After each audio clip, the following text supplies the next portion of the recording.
بسم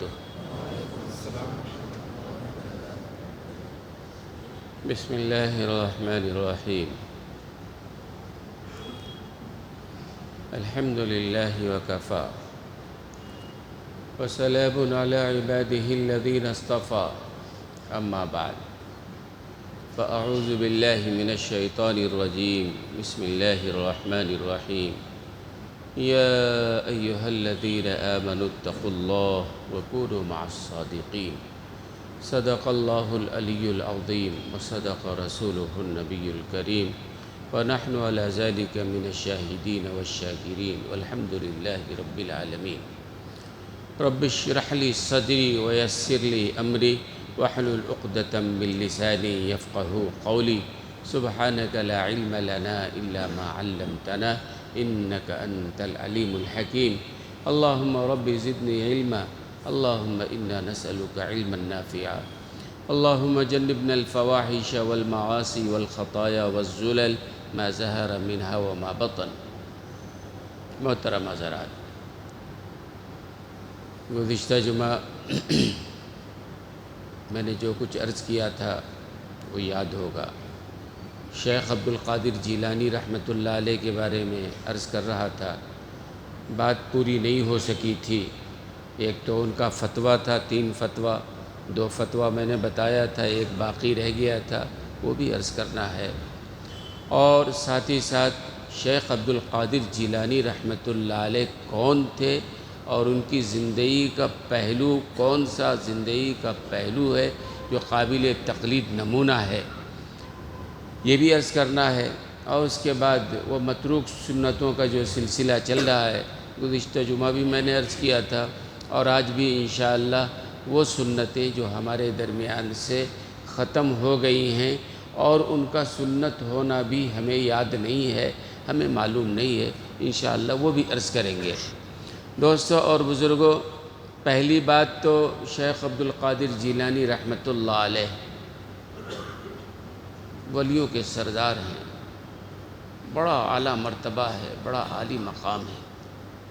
کچھ لوگ ہیں جو شیخ عبدالقادر جیلانی رحمۃ اللہ علیہ کو کرامات کے حوالے سے جانتے ہیں.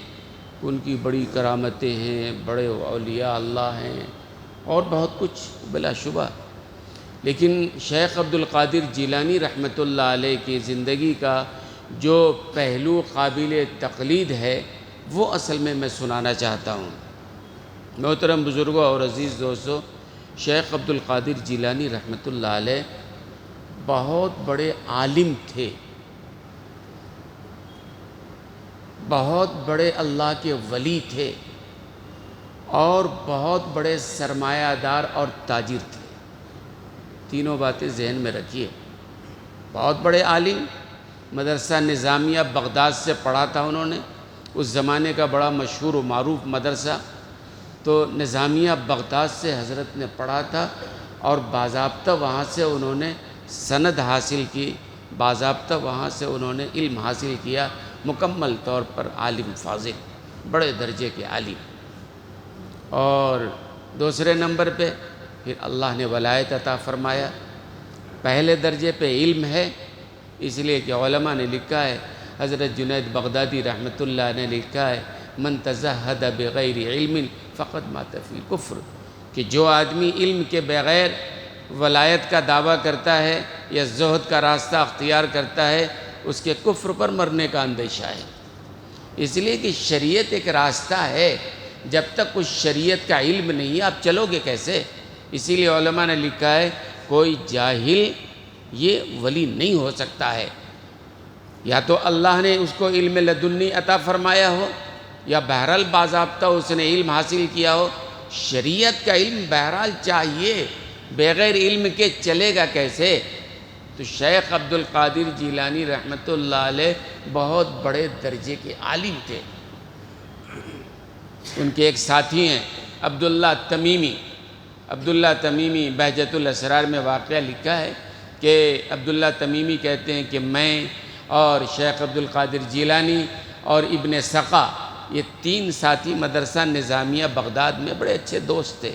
ایک ساتھ پڑھتے تھے، اٹھتے بیٹھتے تھے، آنا جانا ایک ساتھ ہوتا تھا. تو عبداللہ تمیمی کہتے ہیں کہ ایک دفعہ ہمیں معلوم ہوا کہ شہر کے باہر کوئی اللہ کا ولی آیا ہوا ہے۔ دل میں شوق ہوا کہ اللہ کے ولیوں سے ملنا چاہیے، یہ شرف کی بات ہے، سعادت کی بات ہے، اللہ والوں سے ملنا چاہیے۔ تو عبداللہ تمیمی کہتے ہیں میں اور میرے ساتھی ابن سقا اور شیخ عبد القادر جیلانی جو طالب علم تھے اس وقت، تینوں نے طے کیا کہ حضرت سے جا کے ملنا ہے۔ آپس میں گفتگو ہوئی۔ عبداللہ تمیمی کہتے ہیں میرا جو ساتھی تھا ابن سقا، اس نے یہ کہا کہ میں تو جاؤں گا اور جا کر ایسا سوال کروں گا اس اللہ کے ولی سے کہ میرے سوال کا جواب نہیں دے سکے گا، سر چکرا جائے گا۔ عام طور سے طالب علم ایسی گفتگو کرتے ہیں۔ عبداللہ تمیمی کہتے ہیں میں نے کہا خیر میں یہ تو نہیں کہہ سکتا ہوں کہ وہ جواب نہیں دے سکیں گے، لیکن سوال میں بھی سخت ہی کروں گا۔ شیخ عبد القادر جیلانی رحمۃ اللہ علیہ جو ابھی طالب علم ہیں، ان کے ساتھیوں میں ہیں، انہوں نے کہا بھائی تم دونوں کے الفاظ ٹھیک نہیں ہیں۔ ابن سقا نے جو کہا کہ میں ایسا سوال کروں گا کہ جس کا وہ جواب نہیں دے سکے گا، سر چکرا جائے گا، یہ بے ادبی کا جملہ ہے۔ اللہ والوں کے لیے، علماء کے لیے اس طرح کے جملے کہنا درست نہیں ہے۔ اور عبداللہ تمیمی سے کہا، ان سے بھی کہا تمہارے بھی جملے درست نہیں ہیں، لیکن ان کے مقابلے میں کم درجے کی گستاخی ہے۔ شیخ عبد القادر جیلانی رحمۃ اللہ علیہ کہتے ہیں بھئی میں تو صرف اللہ کے ولی کے خدمت میں جا کر یہ دیکھوں گا کہ مجھے کتنا ان سے فیض حاصل ہوتا ہے۔ علماء کے پاس اور اللہ کے ولیوں کے پاس اسی نیت سے جانا چاہیے، سوال کرنے کے لیے، آزمانے کے لیے، دیکھنے کے لیے کتنا معلوم ہے، کیا جانتے ہیں۔ آپ کیا جانتے ہو جو دوسرے کا جا رہے ہو امتحان لینے کے لیے۔ عبداللہ تمیمی کہتے ہیں کہ ہم تینوں ساتھی گئے،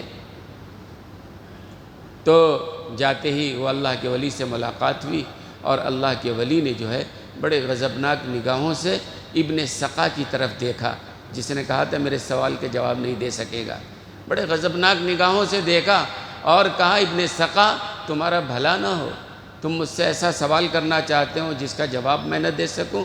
سنو تمہارا سوال یہ ہے اور تمہارے سوال کا جواب یہ ہے۔ اور پھر فرمایا اس اللہ کے ولی نے کہ میں تمہارے جسم سے کفر کے شعلے بھڑکتے ہوئے دیکھ رہا ہوں۔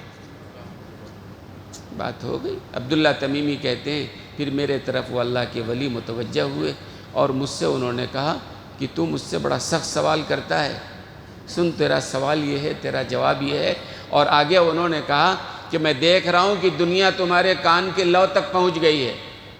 اور شیخ عبد القادر جیلانی رحمۃ اللہ علیہ طالب علم میں ان کو سینے سے لگا لیا اور کہا میں دیکھ رہا ہوں کہ بغداد کے جامع مسجد کے ممبر پہ بیٹھ کے تو واعظ و نصیحت کر رہا ہے اور ہزاروں انسان تم سے فیض حاصل کر رہے ہیں، اللہ تم کو بڑا اونچا درجہ عطا فرمائے گا۔ عبداللہ تمیمی کہتے ہیں اس اللہ کے ولی نے جو کچھ کہا ابن سقا کے بارے میں بالکل ویسے ہی ہوا، میرے بارے میں جو کچھ کہا ویسے ہی ہوا، اور شیخ عبد القادر جیلانی کے بارے میں جو کچھ کہا ویسے ہی ہوا۔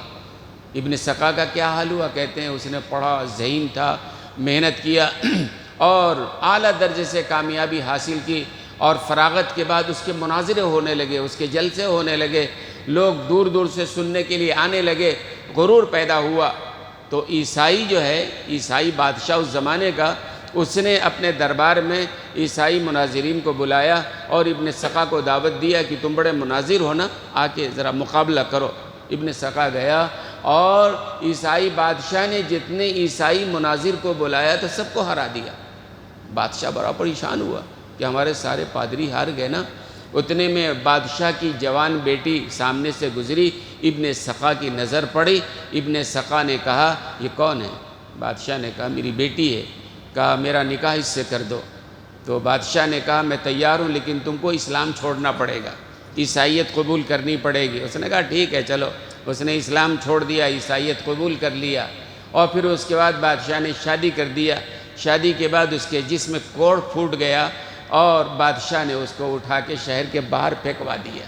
کہتے ہیں باہر پڑا ہوا تھا، ہر جانے والا گزرنے والا کہتا یہ وہ بدبخت انسان ہے جس نے ایک اللہ کے ولی کی گستاخی کیا تھا، اس کی لعنت اس کے اوپر برس رہی ہے۔ اس اللہ کے ولی نے کہا تھا نا تو میری گستاخی کرتا ہے، تمہارے جسم سے کفر کے شعلے نکل رہے ہیں۔ عبداللہ تمیمی کہتے ہیں جیسا اس اللہ کے ولی نے کہا تھا ابن سقا کے بارے میں ویسے ہی ہوا۔ اسی لیے علماء کہتے ہیں کہ اللہ کے ولیوں کے بارے میں، علماء کے بارے میں زبان کو ذرا سوچ سمجھ کے استعمال کرو۔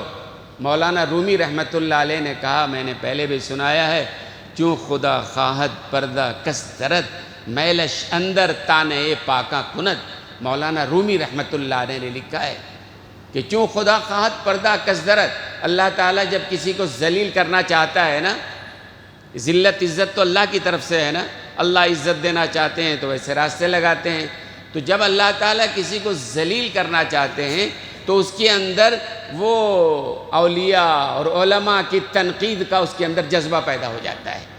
منہ کھلا تو یہ برے ہیں، یہ برے ہیں، یہ ساری دنیا بری ہے، سارے علماء برے ہیں، سارے اولیاء برے ہیں، سب سے اچھا تو اس دنیا میں۔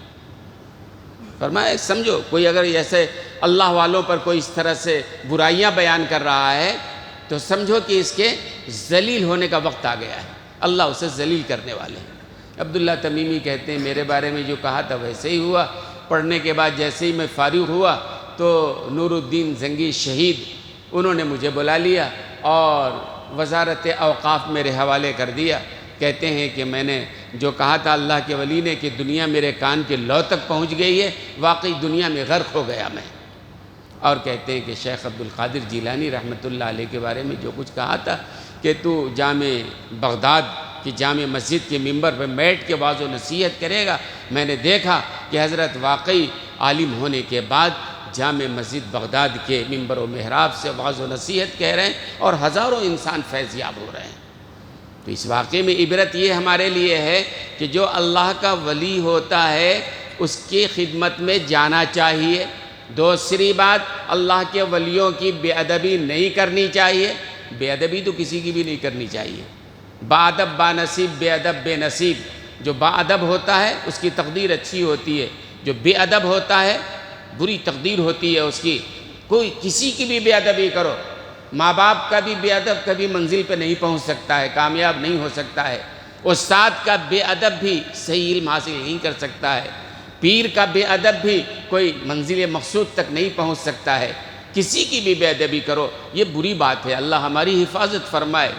تو شیخ عبد القادر جیلانی رحمۃ اللہ علیہ کا یہ واقعہ سمجھ میں آ رہا ہے۔ تو شیخ عبد القادر جیلانی رحمۃ اللہ علیہ کیا تھے؟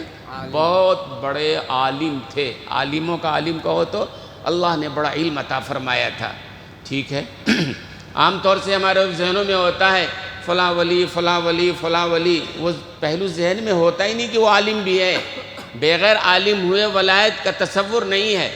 پہلے آدمی علم دین حاصل کرتا ہے، شریعت کا علم حاصل کرتا ہے، اس راستے پہ چلتا ہے تو اللہ تعالیٰ کی ولایت اسے حاصل ہوتی ہے۔ ایک آدمی کو راستے کا پتہ ہی نہیں تو چلے گا کیسے وہ؟ آپ کو کہیں جانا ہے، راستے کا پتہ نہیں، منزل کا پتہ نہیں، آپ جاؤ گے کیسے؟ تو شریعت کا راستہ جو ہے اور علم جو ہے پہلے وہ حاصل ہونا چاہیے۔ اور پھر اس کے بعد دوسری بات دوستوں اور بزرگوں، شیخ عبد القادر جیلانی رحمۃ اللہ علیہ بڑے سرمایہ دار اور بڑے درجے کے تاجر تھے۔ ہمارے ذہنوں میں تو بس گیا ہے جو عالم ہوتا ہے اس کو فقیر ہی رہنا چاہیے، جو اللہ کا ولی ہوتا ہے اس کو دنیا سے کیا مطلب ہے، اس کو فقیر ہونا چاہیے، جنگلوں میں رہنا چاہیے اور اس کو جو ہے جھوپڑی میں رہنا چاہیے، اچھا لباس نہیں، عام ذہنوں میں یہ بات۔ لیکن شیخ عبد القادر جیلانی رحمۃ اللہ علیہ بہت بڑے تاجر، روزانہ ایک کپڑا پہنتے اور اس کو اتار کے صدقہ کر دیا کرتے تھے غریبوں میں، فقیروں میں۔ کہتے ہیں کہ ان کا کپڑا جو ہے اس زمانے کے بادشاہوں سے زیادہ قیمتی ہوا کرتا تھا۔ ہم کہیں گے دیکھو یہ عالم ہے، اتنا مہنگا کپڑا پہنتے ہیں، اتنی مہنگی گاڑی استعمال کرتے ہیں، یہ عالم ہے یہ؟ یعنی دنیا کے سوچنے کا جو انداز ہے، عالم کا مطلب، امام کا مطلب بالکل کم تر درجے میں رہنا چاہیے، ہے نا؟ اور ایسے ہی کوئی اللہ کا ولی ہے وہ اعلیٰ مکان اس کا ہو، بہترین گھر ہو، بہترین گاڑی ہو، ایسا کہیں ہوتا ہے؟ تو شیخ عبد القادر جیلانی رحمۃ اللہ علیہ جو پیران پیر ہیں وہ بہت بڑے درجے کے تاجر، اتنے بڑے تاجر تھے کہ ان کا مال جہازوں سے آیا جایا کرتا تھا۔ یہ بحری جہاز ہے نا، اس سے ان کا مال ایکسپورٹ امپورٹ ہوا کرتا تھا۔ ایک دفعہ کا واقعہ لکھا ہے کہ حضرت بیٹھے واعظ بیان فرما رہے ہیں اور ایک صاحب نے آ کے کہا حضرت وہ آپ کا جہاز جو فلاں ملک سے آ رہا تھا سمندر میں غرق ہو گیا ہے۔ پورا جہاز ہی غرق ہو گیا ہے، پورا سرمایہ۔ تو حضرت نے تھوڑی دیر مراقبہ کیا اور پھر کہا الحمدللہ۔ تقریر پھر چلتی رہی۔ پھر تھوڑی دیر کے بعد ایک بندہ آیا، اس نے کہا حضرت وہ غلط خبر کسی نے دی تھی، آپ کا جہاز تو کنارے پہنچ گیا ہے اور مال جو ہے انلوڈ ہو رہا ہے، اتر رہا ہے اس پر سے، آپ کا جہاز نہیں ڈوبا، کسی اور کا جہاز ڈوبا تھا۔ حضرت نے پھر مراقبہ کیا اور تھوڑی دیر کے بعد کہا الحمدللہ۔ حاضرین میں سے کسی نے پوچھا کہ حضرت بات سمجھ میں نہیں آئی، اطلاع ملی جہاز غرق ہو گیا، آپ نے کہا الحمدللہ۔ اطلاع ملی خیر و عافیت سے کنارے مال پہنچ گیا، آپ نے کہا الحمدللہ۔ فرمایا بات دراصل یہ ہے، پہلے جب اطلاع کسی نے دیا کہ پورا جہاز غرق ہو گیا تو میں نے دل کی طرف دیکھا کہ دل کا رشتہ اللہ سے منقطع تو نہیں ہوا۔ اتنا بڑا حادثہ، اتنا بڑا نقصان کہیں سن کر کے ہمارے دل کا تعلق اللہ سے منقطع تو نہیں ہو گیا۔ الحمدللہ میں نے کہا کہ میں نے دل کو دیکھا، اتنا بڑا نقصان، اتنا بڑا حادثہ، لیکن دل کا جو تعلق اللہ سے تھا وہ منقطع نہیں ہوا۔ میں نے کہا الحمدللہ۔ حب الدنیا ناجائز ہے، یاد رکھنا، کسب الدنیا ناجائز نہیں ہے۔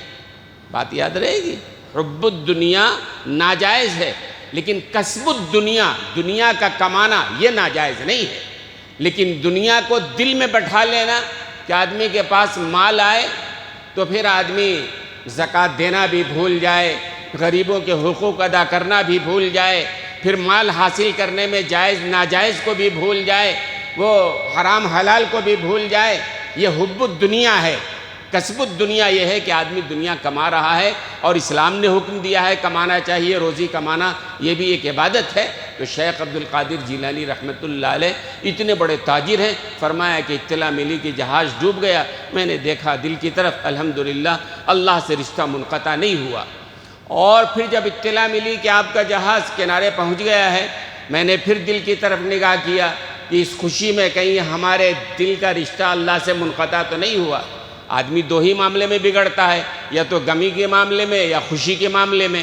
گھر میں خوشی آ جائے، شادی بیاہ کا موقع آ جائے، کوئی اور خوشی آ جائے، آدمی اللہ کو بھول جاتا ہے، نمازوں کو چھوڑ دیتا ہے، شریعت کے احترام کو، شریعت کے معاملات کو ختم کر دیتا ہے۔ تو خوشی کے معاملے میں بھی آدمی ذرا اور غمی کے معاملے میں بھی آدمی ذرا ہٹ جاتا ہے۔ حضرت نے فرمایا کہ غمی کے معاملے میں دیکھا تو دل کا رشتہ اللہ سے ہے، خوشی کے معاملے میں بھی دیکھا تو دل کا رشتہ اللہ سے ہے۔ تو اتنے بڑے تاجر، سرمایہ دار، جہازوں میں مال آیا جایا کرتا تھا۔ معلوم ہوا ہمارے ذہنوں میں جو بات ہے کہ کوئی مالدار اللہ کا ولی نہیں ہو سکتا ہے، سرے سے غلط بات ہے۔ یہ کہیں شرط نہیں ہے، شرط یہ ہے اللہ کا ولی بننے کے لیے کہ اللہ کا ولی وہ ہوتا ہے الذین آمنوا وکانوا یتقون، جو ایمان والا ہو اور اللہ کا ڈر اپنے دل میں رکھتا ہو۔ ان اولیاءہ الا المتقون، کہ اللہ کا ولی تو وہی ہوتا ہے جو اللہ سے ڈرنے والا ہوتا ہے۔ ان اکرمکم عند اللہ اتقاکم، کہ اللہ کے نزدیک سب سے مکرم وہ ہے جو اللہ سے ڈرنے والا ہے۔ تو بہرحال جس کے دل میں تقوی ہے، ایمان ہے، شریعت کے راستے پہ چلتا ہے، سنت کے طریقے پہ چلتا ہے، اللہ کی ولایت اسے حاصل ہے، وہ اللہ کا ولی ہے۔ پھر آپ دیکھیے نا، یہ جو آیت میں نے پڑھی ہے یا ایھا الذین آمنوا اتقوا اللہ وکونوا مع الصادقین، اس کا ترجمہ ہے اے ایمان والو اللہ سے ڈرو اور صادقین کے صحبت اختیار کرو۔ صادقین مطلب جو صلحاء ہیں اور جو نیک لوگ ہیں، اولیاء ہیں، ان لوگوں کی صحبت اختیار کرو۔ ٹھیک ہے، نبوت کا دروازہ بند ہے، نبی نہیں ہے، لیکن صلحاء، اولیاء، علماء یہ تو ہر زمانے میں ہیں، شہداء یہ تو ہر زمانے میں ہے نا۔ قرآن کریم کی وہ آیت جو ہر نماز میں آدمی پڑھتا ہے، صراط الذین انعمت علیہم، پڑھتے ہیں نا سب لوگ، اس کا ترجمہ معلوم ہے نا، اے اللہ ان لوگوں کا راستہ دکھائیے جن پر آپ کا انعام ہوا ہے۔ ہر نماز میں پڑھتے ہیں، ہر رکعت میں پڑھتے ہیں، صراط الذین انعمت علیہم، اے اللہ ان کا راستہ ہم کو دکھلائیے جن پر آپ کا انعام ہوا ہے۔ اور اللہ کا انعام کن پر ہوا ہے؟ اولئک الذین انعم اللہ علیہم من النبیین والصدیقین والشہداء والصالحین، 4 گروپ ہیں جن پر اللہ کا انعام ہوا ہے۔ تو رات دن ہم دعا کرتے ہیں اے اللہ ہمارا حشر ان کے ساتھ فرمائیے۔ تو ظاہر سی بات ہے نبوت کا سلسلہ ختم ہو گیا، لیکن صلحاء تو آج بھی ہیں نا، اولیاء تو آج بھی ہیں نا، علماء آج بھی ہیں، لہذا ہم کو چاہیے کہ ان کی صحبت اختیار کریں۔ جو واقعی اللہ کے ولی ہیں ان کے صحبت اختیار کریں گے نا، تو کسی نے صحیح کہا ہے، نگاہ ولی میں وہ تاثیر دیکھی، نگاہ ولی میں وہ تاثیر دیکھی، بدلتے ہزاروں کی تقدیر دیکھی۔ واقعی اللہ کا ولی ہے، نگاہ مرد مومن سے بدل جاتی ہیں تقدیریں، ہے نا۔ تو جو اللہ کا ولی ہے، تو شیخ عبدالقادر جیلانی رحمۃ اللہ علیہ بہت بڑے عالم بھی ہیں اور بہت بڑے سرمایہ دار اور تاجر بھی ہیں۔ اور جو اللہ کا ولی، اچھا یہ تو بہت بڑے عالم تھے، میں نے کہا نا کہ ان کا کپڑا جو ہے بادشاہ وقت سے زیادہ مہنگا کپڑا ہوتا تھا، روزانہ ایک کپڑا پہنتے اور اس کپڑے کو فقیروں کو دے دیا کرتے، فقراء یہ کرتے اس کپڑے کو فروخت کر کے اپنے کام میں پیسہ لا لیتے۔ حضرت کا یہ معمول، اور حضرت کے یہاں لنگر چلا کرتا تھا، بہترین کھانا پکا کرتا تھا، بہترین سواری ہے، بہترین چیز ہے۔ تو یہ نہیں کہ جس کے پاس دنیا ہے وہ اللہ کا ولی نہیں ہو سکتا ہے۔ اگر یہ شرط لگاؤ گے شیخ عبدالقادر جیلانی بھی اللہ کے ولی نہیں بنتے، ہے نا۔ تو معلوم ہوا کہ کوئی اللہ کا ولی دنیا رکھ کر کے بھی ہو سکتا ہے اور علم کے بغیر تو نہیں ہوتا ہے۔ اور اولیاء اللہ بڑے درجے کے عالم ہیں، بہرحال بڑے درجے کے اولیاء ہیں، کہتے ہیں سرتاج اولیاء ہیں، سردار اولیاء ہیں، اور بہت ساری ان کی کرامتیں مشہور ہیں جو آپ نے سنا ہوگا۔ میں ان کرامتوں کو بیان نہیں کرتا ہوں، لیکن دوستوں اور بزرگوں، ان کی ولایت میں ایک بہت بڑا دخل جو ہے ماں باپ کو بھی ہے۔ ہمارے بچوں کو اگر متقی بننا ہے تو پہلے ماں باپ کو متقی بننا پڑے گا۔ ہمارے بچوں کو نیک صالح بنانا ہے، ماں باپ کو پہلے نیک صالح بننا پڑے گا۔ ماں باپ غلط ہیں تو بچے تو وہی نا، آپ جتنا بھی سکھلائیں کہ بیٹے جھوٹ مت بولو، اب بیٹا دیکھ رہا ہے کہ ابا جانی جھوٹ بول رہے ہیں تو جھوٹ ہی بولے گا نا، جو دیکھے گا بچہ وہ کرے گا۔ شیخ عبدالقادر جیلانی رحمۃ اللہ علیہ کے والد محترم، اللہ اکبر، ابو صالح، شیخ ابو صالح رحمۃ اللہ علیہ، بڑا مشہور واقعہ ہے کہ حضرت ایک دفعہ دریا کے کنارے جا رہے تھے، دیکھا انہوں نے خوبصورت سیب ہے، خوش رنگ ہے اور اچھا دکھ رہا ہے، بھوک لگی تھی، دریا میں بہہ کے جا رہا ہے، اٹھایا کھا لیا، بھوک لگی تھی۔ کھانے کے بعد احساس ہوا پتہ نہیں کس کا تھا بھائی، یہ ٹھیک ہے دریا میں بہہ کے جا رہا تھا لیکن کس کا تھا وہ تو نہیں نا معلوم، ہمارے لیے تو جائز نہیں نا، راستے میں پیسہ پڑا ہوا ہے، کچھ روپیہ پڑا ہوا ہے، ہم اٹھا لیں، ہمارے لیے تو جائز نہیں نا بھائی۔ اگر اٹھائیں تو مسئلہ یہ ہے کہ مالک تک پہنچانے کی ذمہ داری اس کی عائد ہوتی ہے۔ جو کہیں پیسہ پڑا ہو، اگر آپ کو شوق ہے اٹھانے کا تو اٹھانے کے ساتھ ہی لازم ہو جائے گا کہ اس کے مالک کو تلاش کر کے وہاں تک آپ پہنچائیں۔ اگر یہ نہیں ذمہ داری لینا چاہتے چھوڑیے، آپ کیوں پریشان۔ تو انہوں نے سیب کھا لیا۔ اب کھا لینے کے بعد بھوک لگی تھی، احساس ہوا کہ ٹھیک ہے دریا میں بہہ کے جا رہا تھا، میرا تو نہیں تھا نا، یقیناً کسی اور کا ہوگا، غلطی ہو گئی ہے، کیا کریں؟ کہتے ہیں کہ دریا کے مخالف رخ پر چلے، جدھر سے دریا بہتی آ رہی ہے، کہتے ہیں چلتے چلتے کئی کلومیٹر کے فاصلے پہ دیکھا دریا کے کنارے ایک باغ ہے اور سیب کے جو درخت ہیں اس کی شاخیں دریا میں جھکی ہیں، سمجھا کہ یقیناً اسی باغ سے اور یہیں سے وہ سیب گر کے اور بہہ کے جا رہا تھا۔ مالک کو تلاش کیا، مالک وہی مل گیا، عبداللہ سومی مل گئے وہی مالک۔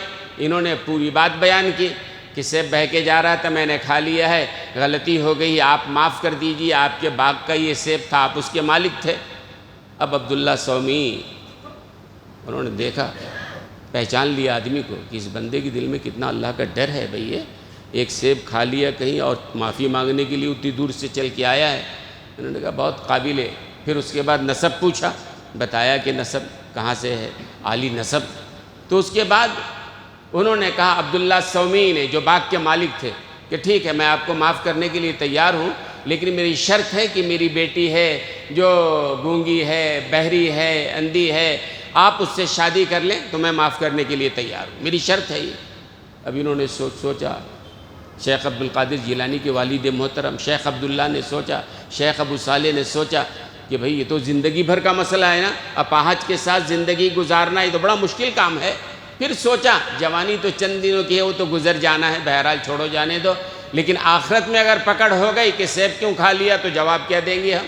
انہوں نے کہا سستا سودا کا، ٹھیک ہے میں تیار ہوں شادی کے لیے، اور شادی کر لیا۔ اور پہلی رات جب گئے ہیں حرم میں تو دیکھا وہاں ایک خوبصورت لڑکی صحیح سالم ہے، اس کی آنکھ ناک کان سب درست ہے، لوٹ کے آ گئے اور کہا گھر والوں سے کہ شاید کوئی اور عورت ہے، میری جس سے شادی ہوئی ہے اس کے بارے میں تو بتایا گیا کہ وہ لنگڑی ہے اور اندھی ہے، بہری ہے، گونگی ہے، یہ تو اچھی عورت ہے۔ تو ان گھر والوں نے بتایا، ان کے جو سسر تھے عبداللہ سومعی، انہوں نے کہا کہ میرے کہنے کا مطلب یہ تھا کہ لڑکی اندھی ہے، آج تک کسی غیر محرم کو نہیں دیکھا، گونگی ہے، آج تک اس نے کسی کی غیبت کوئی برائی کے کلمات زبان سے استعمال نہیں کیے، کوئی غیر غلط کلمہ نہیں سنا اس نے، میرے کہنے کا یہ مطلب و مقصد تھا۔ اللہ اکبر! تو ماں اتنی تھی عابدہ زاہدہ اور والد اتنے متقی پرہیزگار شیخ ابو صالح، تو پھر اس کے بعد کیا ہوتا ہے؟ بیٹا شیخ عبد القادر جیلانی بنتا ہے۔ بات سمجھ میں آ رہی؟ ماں باپ کو پہلے متقی بننا پڑے گا، ماں باپ کو نمازی بننا پڑے گا، ماں باپ کو سچا بننا پڑے گا اور شریعت کا راستہ اپنانا پڑے گا۔ اگر ماں باپ یہ اپنائیں گے تو نسل صحیح ہوگی، اگر ماں باپ غلط راستہ اختیار کر رہے ہیں تو اپنے نسل کو تباہ و برباد کر رہے ہیں۔ ہے نا؟ ذرا سوچ کے دیکھیے گا آپ کہ اگر ہم غلط کر رہے ہیں تو ہمارے بچے بھی غلط راستے پر چلیں گے۔ ہم اگر صحیح نماز پڑھیں گے اور ایمانداری دیانتداری کے ساتھ ہم دکان یا کاروبار یا تجارت کریں گے اور امانت و دیانت کا طریقہ اگر ہم اپنائیں گے تو ہمارے بچے دیکھ کر سیکھتے ہیں نا۔ تو شیخ عبد القادر جیلانی رحمۃ اللہ علیہ جو بنے ہیں نا، ظاہر سی بات ہے والد اپنی جگہ پہ، والدہ اپنی جگہ پہ، نانا عبداللہ سومی وہ بھی بہت بڑے اللہ کے ولی، یہ سارے متقی اور پرہیزگار، تو اللہ نے وہ تقوی ان کے دلوں میں اتارا ہے۔ اللہ تعالی ہم سب کو بھی متقی بنائے۔ اور میں نے کہا متقی بننا کوئی مشکل نہیں ہے، جد و جہد کرنے کی ضرورت ہے، عزم و ارادہ فیصلہ کرو کہ ہم کو نیک بننا ہے، متقی بننا ہے، پرہیزگار بننا ہے، ہمارا تو بھلا ہوگا ہی، آنے والی نسل کا بھی بھلا ہوگا نا۔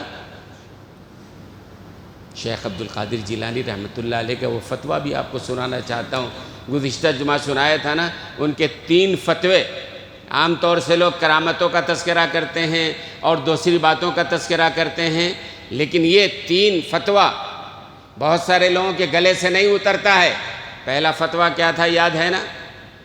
جس نے ایک نماز بھی جان بوجھ کے چھوڑ دیا ہو لا یصلی علیہ، جنازے کی نماز نہیں پڑھی جائے گی۔ یہ حضرت کی رائے ہے، یہ حضرت کی رائے ہے، میری رائے نہیں ہے، کسی اور عالم مفتی کی رائے نہیں ہے، ٹھیک ہے؟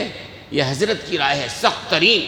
یعنی نماز کتنی چیز ہے کہ نماز سے بڑھ کے تو اور کوئی چیز شریعت میں نہیں ہے نا، پہلی چیز نماز ہے۔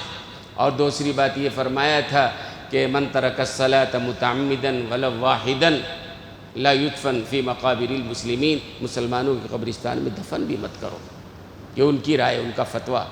اور تیسری بات انہوں نے فرمایا من ترک الصلاۃ متعمدا فلیس لہ نصیب فی الاسلام، جو آدمی ایک نماز بھی جان بوجھ کر چھوڑ دیتا ہے اسلام میں اس کا کوئی حصہ ہی نہیں ہے۔ مطلب یہ ہے کہ کفر پر اس کے مرنے کا اندیشہ ہے۔ اللہ ہماری حفاظت فرمائے۔ اس لیے طے کیجئے، عہد کیجئے کہ بہرحال ہمیں نماز پڑھنی ہے، زندگی بھر پڑھنی ہے، پابندی کے ساتھ پڑھنی ہے، اور ایک بار جب طے کر لیں گے تو انشاءاللہ، میں نے کہا نا ٹھیک ہے چلو کسی عذر کی وجہ سے اگر کبھی جماعت چھوٹ گئی تو نماز تو پڑھو، نماز تو قضا مت کرو۔ جماعت کسی وجہ سے چھوٹ گئی، حضور اکرم صلی اللہ علیہ وسلم کی جماعت بھی کئی موقعوں پر چھوٹ گئی ہے۔ آپ ایک دفعہ قبیلے میں گئے تھے، 2 گروپ میں لڑائی ہو رہی تھی، اصلاح کرانے کے لیے گئے، لوٹ کے آئے تو مسجد نبوی میں جماعت ہو گئی تھی، تو آپ نے مسجد نبوی میں دوسری جماعت نہیں کی ہے، یہ بھی یاد رکھنا چاہیے۔ ہمارے ہاں تو یہ ہوتا ہے ایک جماعت ہو گئی، دوسرے 10 لوگ آئے جماعت کے لیے کھڑے ہو گئے، تیسرے آئے جماعت کے لیے کھڑے ہو گئے۔ یہ حنفی کیا نہیں ہے، جناب رسول اللہ صلی اللہ علیہ وسلم کا عمل یہ تھا کہ آپ کی جماعت جب چھوٹ گئی، آپ دیر سے آئے تو حالانکہ صحابہ بھی آپ کے ساتھ سے، صحابہ سے نہیں کہا چلو ایک جماعت ہم کر لیں گے، نہیں، جماعت ہو گئی ہے، بات ختم۔ کہاں آپ نے پڑھا؟ عصر کا وقت باقی، نماز قضا نہیں ہوئی، جماعت چھوٹ گئی، پھر بازو میں جو گھر ہے آپ نے وہاں جا کر کے صحابہ کے ساتھ نماز پڑھا ہے۔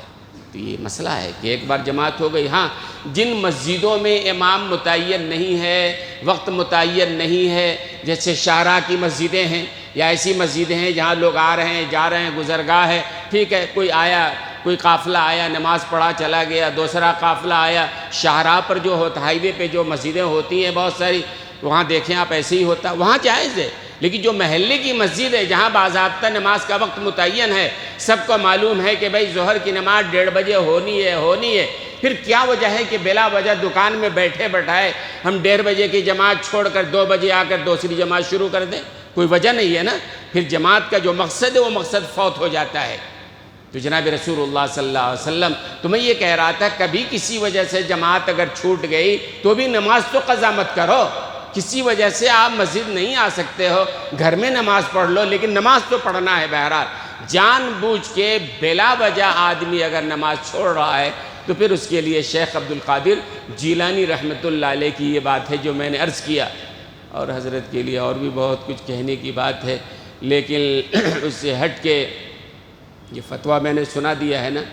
اب ایک نفسیاتی مسائل، یہ متروک جو سنتیں ہیں نا، آج ہمارے درمیان اگر آپ دیکھیں گے تو بہت سارے لوگ ہیں جو ڈپریشن کا شکار ہیں۔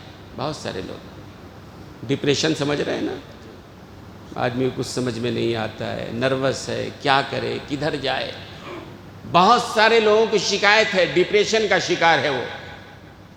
اصل میں ایک سنت کے چھوڑ دینے کی وجہ سے ڈپریشن کا شکار ہے۔ نبی نے جو طریقہ بتایا تھا وہ طریقہ اگر ہماری زندگی میں ہوتا تو ڈپریشن تو یہ قرآن کا لفظ بھی نہیں ہے، حدیث کا لفظ نہیں ہے، قرآن میں ڈپریشن کے معنی نہیں ہے، اور عربی زبان میں ڈپریشن کا کوئی لفظ نہیں ہے، کیونکہ صحابہ کی زندگی میں ڈپریشن تھا ہی نہیں۔ اصل میں نبی کا ایک طریقہ ہے۔ ہمارے ہاں کیا طریقہ ہے؟ ہم جو ڈپریشن میں چلے جاتے ہیں بہت ساری باتوں کی وجہ سے چلے جاتے ہیں۔ آدمی مقابلہ کرتا ہے نا دوسرے سے، ارے بھائی ہمارا بھائی کتنا آگے بڑھ گیا، بھائی ہمیں پیچھے رہ گئے۔ ہمارا دوست دونوں ایک ساتھ مل کے دکان شروع کرے تھے، انہیں کہاں کی چلے گا، ہمیں کہاں کی رہ گئے۔ کیا ہماری بھی کوئی زندگی ہے؟ ہمارا محلے میں فلاں ساتھی، وہ کہاں کی چلے گا، کروڑپتی ہو گیا، ہمیں کہاں تھے وہی ہیں۔ آدمی ان باتوں کو جب سوچنے لگتا ہے تو ڈپریشن کا شکار ہو جاتا ہے، آہستہ آہستہ اپنے کو کمتر محسوس کرنے لگتا ہے، ہمارے اندر کوئی صلاحیت نہیں ہے، ہمارے اندر کوئی قیادت نہیں۔ اور آپ جانتے ہیں اسی ڈپریشن کے بنیاد پہ ہر سال پورے ملک میں، ہندوستان کی بات کر رہا ہوں، ایک رپورٹ کے مطابق اس ملک میں ہر سال جو ہے، ہر مہینے، ہر سال نہیں، ہر مہینے جو ہے 450 لوگ خودکشی کرتے ہیں۔ ہر مہینے 450 افراد ہیں اس ملک میں جو خودکشی کرتے ہیں۔ یہ ابھی 10 اکتوبر کو وہ مینٹل ہیلتھ ڈے منایا جاتا ہے، ہر سال اکتوبر میں 10 اکتوبر کو منایا گیا، اس میں ساری رپورٹ یہ کہ ہر سال نہیں، ہر مہینے 450۔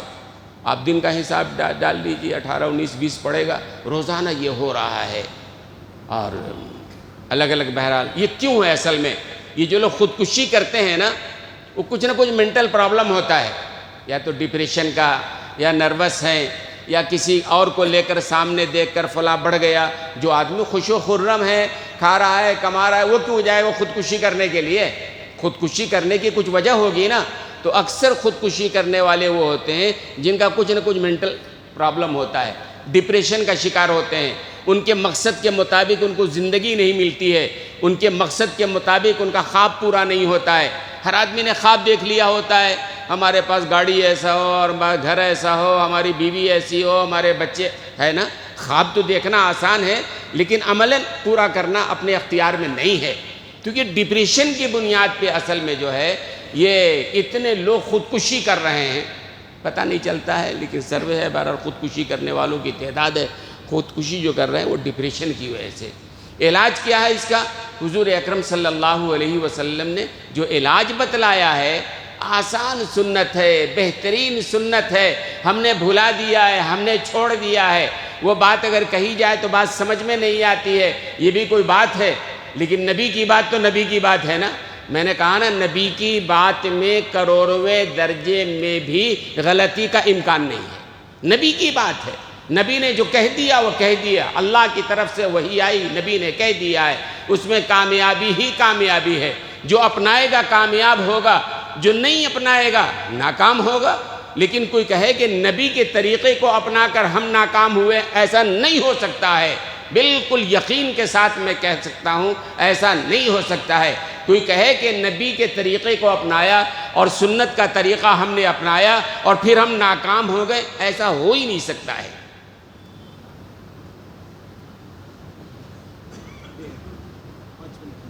کتنا ہو گیا؟ اب یہ کیا ہے جو سنت چھوٹ گئی ہے اور یہ ڈپریشن کا جو شکار ہیں، اس کا علاج کیا ہے، نبی نے کیا بتایا ہے؟ انشاءاللہ آئندہ جمعہ عرض کروں گا، یہ مکمل تفصیلی بات ہے، تو آئندہ جمعہ انشاءاللہ عرض کروں گا۔ وآخر دعوانا الحمدللہ رب العالمین۔